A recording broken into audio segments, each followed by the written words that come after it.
Assalamualaikum warahmatullahi wabarakatuh. Yang terhormat Dewan Juri, izinkan saya menyampaikan presentasi dalam rangka Anugerah Sekolah Berbudaya Sehat tahun 2023.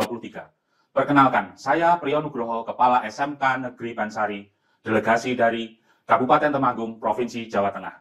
Best practice yang saya sampaikan dengan judul EPIK, Strategi Implementasi Proyek Penguatan Profil Pelajar Pancasila guna mewujudkan Sekolah Berbudaya Sehat di SMK Negeri Bansari.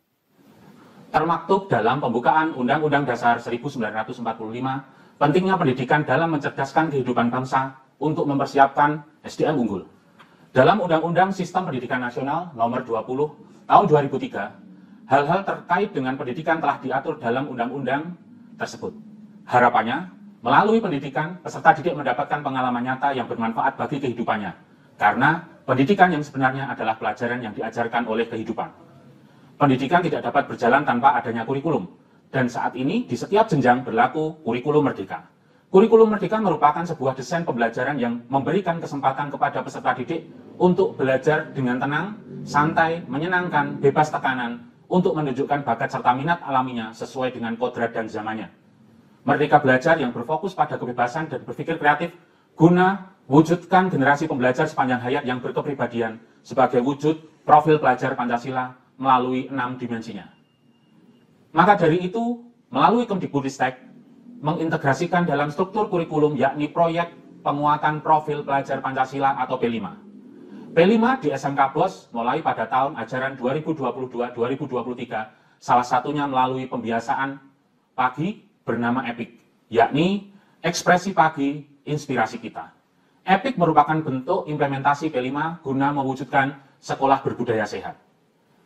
EPIK lahir sebagai bentuk keprihatinan perilaku di SMK BOS.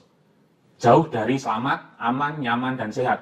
Hal ini didukung dari pengamatan penulis bahwa pada suatu hari di semester genap tahun ajaran sebelumnya mencatat terdapat 411 warga sekolah, 5 diantaranya adalah GTK, datang ke sekolah berkendara motor tidak mengenakan helm. Dan 78 peserta didik datang terlambat paling siang pukul 07.25 WIB. Tentunya ini merupakan bentuk pola hidup yang tidak sehat. Sehingga rumusan masalah pada laporan ini berdasarkan latar belakang di atas ada 2, yaitu bagaimana penerapan EPIK dan bagaimana dampak dari penerapan EPIK sebagai strategi implementasi P5 guna mewujudkan sekolah berbudaya sehat di SMK BOS. SMK BOS terletak di lereng Gunung Sindoro pada ketinggian kurang lebih 941 mdpl, sehingga berhawa sejuk dan sangat cocok sebagai destinasi wisata. Namun karena permasalahan yang telah disampaikan sebelumnya, tentu saja hal ini sangat memprihatinkan. Sekolah yang memiliki potensi besar menjadi destinasi wisata, namun warga sekolahnya memiliki kebiasaan yang buruk. Keterlambatan peserta didik juga menjadi sorotan karena dengan keterlambatannya, maka hak mendapatkan pelajaran pada jam pertama menjadi berkurang. Tentunya konsekuensi ataupun hukuman bukanlah solusi, namun dibutuhkan strategi yang tepat untuk mengurangi bahkan meniadakan kebiasaan buruk tersebut. EPIK sebagai strategi implementasi P5 mewujudkan sekolah berbudaya sehat, strategi dimulai dari perumusan dan penyusunan program. Pengalaman belajar 6 semester dengan pola 2121, tracing untuk pembagian kelas berdasarkan cita-cita bukan nilai. Pola proses pembelajaran, belajar mengajar, 2:3 versus 3:2. Jam pertama digunakan untuk pembiasaan pagi, pembelajaran dimulai jam kedua dan pembelajaran berdasarkan kebutuhan peserta didik dan berbasis industri. Kedua, pelaksanaan pembelajaran harian dimulai jam kedua menggunakan pola 2:3 versus 3:2. Teori versus kejuruan. Teori dilaksanakan tatap muka dan guru melakukan kunjungan ke ruang produksi untuk mengetahui kebutuhan peserta didik. Sedangkan kejuruan berbasis industri dengan mencoba menerapkan model pembelajaran teaching factory. Ketiga, pembiasaan pagi. Seperti telah disampaikan di atas, bahwa jam pertama adalah EPIK, di mana tema, topik, atau kegiatannya berbeda setiap harinya. Senin upacara, Selasa literasi dan numerasi, Rabu seni dan kreasi, Kamis rohani, dan Jumat sehat. Ternyata melalui EPIK banyak talenta bermunculan, digunakan sebagai ajang uji nyali. Berharap dari EPIK, mimpi besarnya adalah good attitude, menghasilkan karya yang monumental sebagai implementasi P5 dan akhirnya dapat mewujudkan sekolah berbudaya sehat. Keempat, implementasi P5. Setiap tema atau topik kegiatan dalam EPIK dasarnya dari 6 dimensi profil pelajar Pancasila. pada kegiatan P5 yang diadakan di sekolah saat ini telah melaksanakan 2 dari 7 tema P5. Implementasi P5 yang telah dilaksanakan adalah tema kearifan lokal serta bangunlah jiwa dan raganya. Dari 4 hal tersebut, strategi yang kami formulasikan yaitu EPIC dengan maksud sebagai strategi implementasi P5 guna mewujudkan sekolah berbudaya sehat sehingga visi wujudkan pusat sekolah kejuruan berwawasan lingkungan hidup dan berbasis teknologi yang melahirkan insan dengan perilaku unggul, pengetahuan mendalam, dan keterampilan mumpuni, serta berkarakter profil pelajar Pancasila dapat terwujud. Hasil dan dampak. Dari strategi yang telah disampaikan sebelumnya, hasil yang diperoleh dari penerapan EPIC yang paling dirasakan adalah meningkatnya prestasi sekolah, terutama di bidang non-akademik. Tingkat kabupaten, Pramuka juara umum 2, Raimuna cabang, juara 2 Krenova, juara 2 Lomba Bahasa Temanggungan, juara 2 Futsal Putri, juara 2 Karate kategori katapult perorangan, juara 2 LKS Graphic Design, dan juara 1 LKS Electronics. Untuk tingkat nasional, seperti Lomba Cipta Cerpen juara 2, Lomba Cipta Puisi juara 1 dan juara 2, serta Lomba Cipta Baca Puisi juara 3.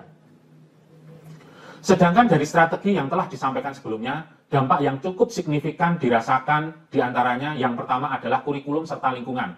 Menerapkan kurikulum, implementasi dengan pola 2121, pembelajaran 2:3 versus 3:2, pembagian kelas berdasarkan cita-cita, dikenal dengan E-Sejajar. Pembelajaran berbasis kebutuhan peserta didik dan berbasis industri yang berdampak pada penataan lingkungan sekolah mulai dari ruang produksi, ruang penunjang, pembelajaran, penataan ruang, dan kebersihannya. Sehingga dalam pembelajaran, guru dan peserta didik merasa aman, nyaman, karena lingkungan yang sehat. Kedua, guru, peserta didik, dan orang tua. Karena kegiatan diawali dengan kegiatan yang menyenangkan, sehingga guru dan peserta didik masuk ke dalam kelas dalam keadaan senang. Interaksi guru dan peserta didik sangat positif, sehingga alur merdeka dalam pembelajaran pun mulai tampak, mulai dari diri, eksplorasi konsep, ruang kolaborasi, demonstrasi kontekstual, elaborasi pemahaman, koneksi antar materi, serta aksi nyata. Peserta didik mengalami pengalaman belajar yang menyenangkan, adanya kebebasan dan berpikir kreatif sesuai dengan kodrat dan zamannya. Guru dan peserta didik pun mulai banyak diminati oleh mitra industri, terbukti dengan meningkatnya permintaan magang dari industri. Orang tua pun semakin percaya dan tidak khawatir dengan putra-putrinya selama di sekolah, karena diopeni dengan baik dan memperoleh pembelajaran yang benar-benar dibutuhkan untuk masa depan. Tentunya komunikasi haruslah berjalan dengan baik, salah satunya melalui sosialisasi program yang dilakukan setiap tahunnya. Dampak ketiga dirasakan oleh sekolah adalah kunjungan dari pihak eksternal sekolah, mulai dari mitra industri, perguruan tinggi, dan sekolah-sekolah baik jenjang menengah maupun jenjang dasar. Kunjungan dari perguruan tinggi salah satunya dari Universitas Pekalongan. Untuk sekolah jenjang menengah diantaranya kunjungan guru pertanian peserta upskilling reskilling. Kemudian untuk SMK 1 Kota Baru, SMK 1 Sitinjau, SMK 1 Marancar, SMK 1 Magelang melakukan kunjungan dalam rangka benchmarking. Untuk sekolah jenjang dasar salah satunya adalah SMP Negeri 1 Candiroto Temanggung, melakukan field trip dalam rangka proyek penguatan profil pelajar Pancasila. Hal ini tidak terlepas karena suksesnya 2 pelaksanaan gelar karya P5 di SMK BOS, di mana kami mengundang sekolah sekitar untuk semua jenjang. Dampak berikutnya adalah kerjasama dengan pihak eksternal. SMK BOS menjalin kerjasama hampir dengan semua sektor, tentunya dengan industri, kemudian dengan institusi pendidikan pada jenjang dasar, menengah, dan tinggi, serta dengan lembaga pemerintah seperti kecamatan, puskesmas, kepolisian, serta TNI. Kerjasama yang ditandai dengan penandatanganan perjanjian kerjasama mencakup pada peningkatan kompetensi peserta didik dan guru, guru tamu, pembelajaran, pertukaran guru, dan peserta didik, pelibatan kegiatan kemasyarakatan, kesehatan, produksi, serta wisata edukasi. Pembiasaan menjadi budaya bukanlah hal yang mudah. Namun, mulai dari hal yang kecil, menurut kami adalah langkah tepat untuk membentuk karakter bagi warga sekolah. Secara umum, EPIC menghadirkan budaya dan penumbuhan karakter baik sehingga timbul kesadaran diri, dan dari sadar akan menghadirkan cinta, dan jika sudah cinta tidak akan ada keterpaksaan, sehingga dapat mewujudkan SMK BOS sebagai sekolah berbudaya sehat melalui penerapan strategi implementasi P5 yang tepat. Testimoni program. Pertama, dari Haidar Ali kelas 12 melalui pesan WA tanggal 19 Februari 2023 menyampaikan terima kasih banyak Pak karena telah mendukung saya dalam mengasah minat dan bakat. Seandainya tidak ada pembiasaan pagi, saya tidak bisa sejauh ini. Juara 3 Lomba Cipta Baca Puisi tingkat nasional. Kedua, dari Duyani Lindawati, pembimbing tim jurnalistik melalui pesan WA tanggal 22 November 2022, menyampaikan, Alhamdulillah, menjadi salah satu terbaik dari 200 sekolah. Terima kasih atas semua dukungannya, semoga kami bersemangat dalam berkarya. Dalam rangka Digital Magazine, salah satu terbaik KLS Seameo QTAP in Linguit 2022. Ketiga, dari Dwi Cahyati, 10 DKV 1. Melalui Padlet, menyampaikan dalam refleksi P5. Alhamdulillah, saat ini proses membuat properti tidak ada kendala, tapi ada konflik di kelas dan kita bisa bicara dengan baik. Proses P5 berjalan dengan lancar dan sukses. Keempat, dari akun Instagram @vera_ambarningsih, menyampaikan pada komen reel Instagram SMK Bansari. Luar biasa, memperkenalkan dolanan zaman dulu yang anak sekarang jarang tahu. Asik, seru, terus memberikan inspirasi untuk sekolah lain. Berikut ini merupakan video testimoni terkait dengan pembiasaan pagi dan program strategi dan atau model yang diterapkan di SMK BOS dari pengawas, kepala, dan kasih SMK Cabang Dinas Pendidikan Wilayah 8, Komite Sekolah, Mitra Industri, Guru, dan peserta didik. Ada beberapa hal yang menarik dari hasil monitoring tentang implementasi kurikulum Merdeka ini. Di antaranya adalah saya tadi temukan, saya pelajari dokumen-dokumennya, ya, ada inovasi yang oleh SMK Negeri Bansari disebut pembiasaan pagi. Pembiasaan pagi ini rupanya suatu inovasi bagaimana memberikan kesempatan kepada siswa ya untuk mengembangkan pengembangan baik itu nasionalismenya, spiritualismenya, seninya, kesehatannya. Nah, ini dikemas oleh sekolah di jadwal ya, yang mana waktunya saya lihat dari di jadwal dan dari dokumen yang ada itu setiap pagi dari jam 7 sampai 7.45 itu diadakan pembiasaan. Semua itu diorganisir dan memang terpusat pada siswanya. Hal yang kedua yang menarik itu juga bagaimana upaya inovasi SMK Negeri Bansari mengimplementasikan proses pembelajaran dengan pendekatan diferensiasi. Nah, ini hal yang menarik ya, inovasinya.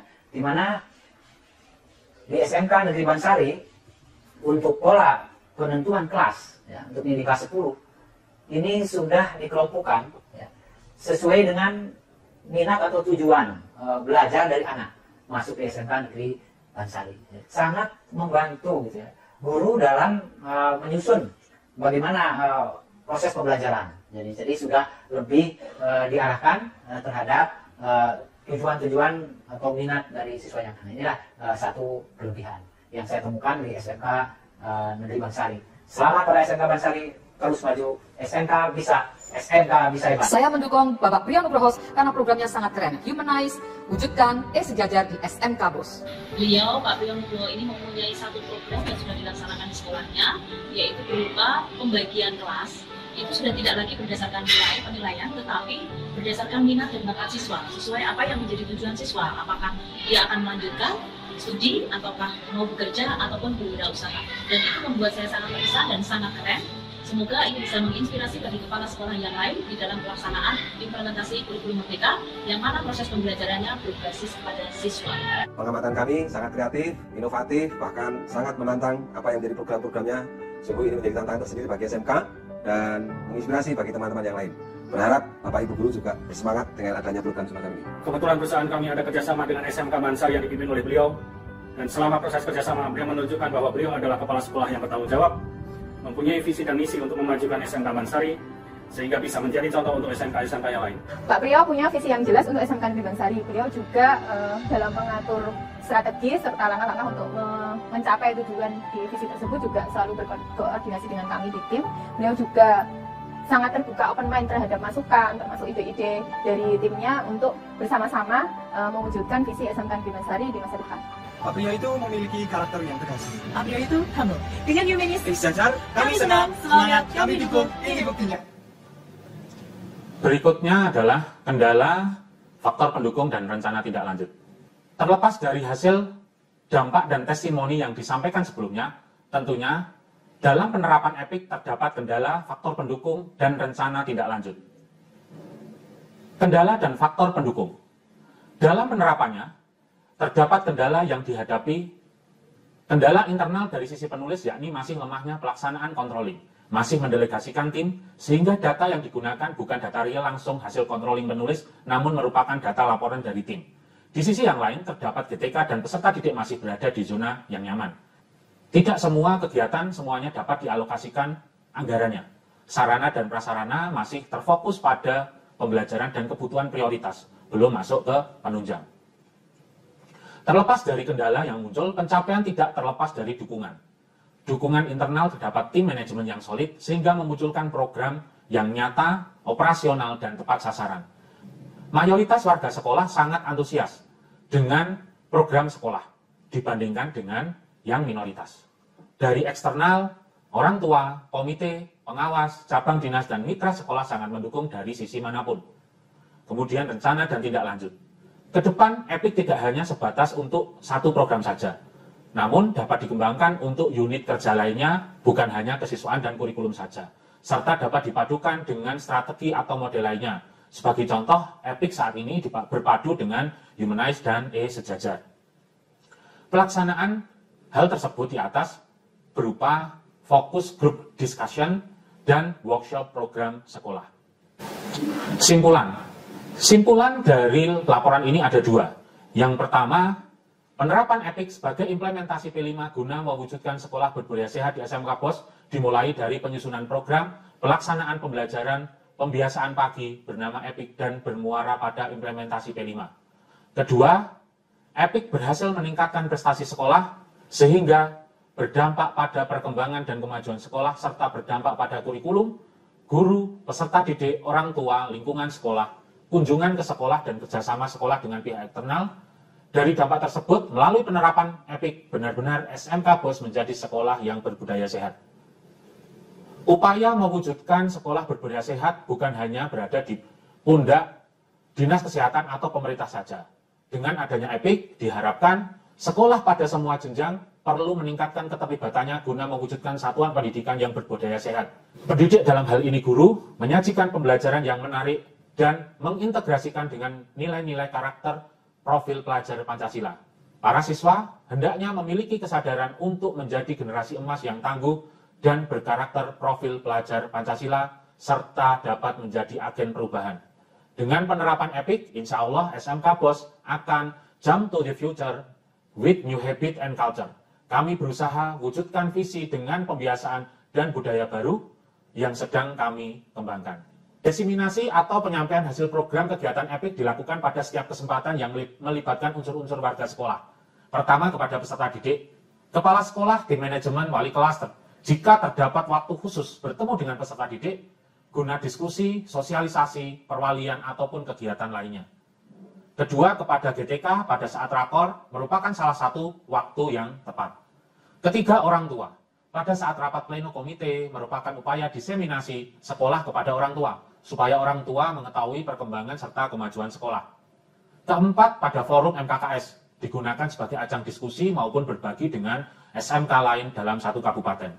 Dan terakhir adalah ketika terdapat kunjungan dari pihak luar, serta memanfaatkan kegiatan berbagi praktik baik dari narasumber sekolah lain, sehingga warga sekolah akan lebih mantap dalam melaksanakan apa yang telah didiseminasikan oleh pihak sekolah. Tentunya, dari diseminasi ini akan mendapatkan saran serta masukan guna semakin baiknya pelaksanaan EPIK di SMK BOS. Demikian presentasi dari saya, mohon maaf atas segala kekurangan. Malam mingguan bersama kekasih, cukup sekian dan terima kasih.